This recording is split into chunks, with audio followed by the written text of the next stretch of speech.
Hello everyone, কেমন আছেন? আজকে সানযাত্রা, এটা অনেক রাত্রিরেই করছি। আমি ব্লিঙ্কিট করলাম, হঠাৎ মনে হলো যে না, একটা মালা পরাই দাদাকে। আমার নাম যেহেতু সুভদ্রা, সেই জন্য দাদা বলি, জগন্নাথ দাদাকে। তো এই দাদার পায়ে তুলসীপত্র দিয়েছি।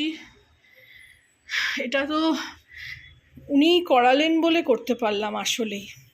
এই একটা মালা কিনেই দাদার গলা থেকে এরকমভাবে গোপালের গলা অবধি দিয়েছি। মধ্যিখানে এখানেও দাদা আছে, এই যে। আর এখানে একটা ধুনো জ্বালালাম। এই ধুনোটার ওপরে একটা কর্পূর জ্বালিয়ে দিই। এটা আমি দেখেছি, শিখেছি যে কর্পূর জ্বালানো ভালো। আর জগন্নাথ দাদার মন্দিরে সবসময় কর্পূরের গন্ধ থাকে, তো কর্পূর একটা এরকম জ্বালাই। আর একটু মিষ্টি আনিয়েছি। তো এইভাবে আজকে আমি আমার স্নান যাত্রাটা পালন করলাম। সকাল থেকে নিরামিষই খেয়েছি, আজকে আর মাছ মাংস পেঁয়াজ রসুন কিছুই খাইনি।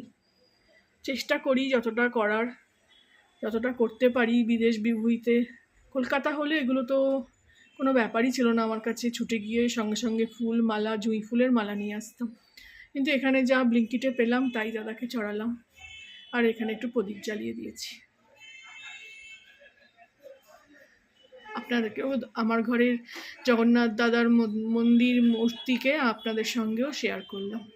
আপনাদেরকেও মানে কি বলবো, দর্শন করালাম। Thank you for watching.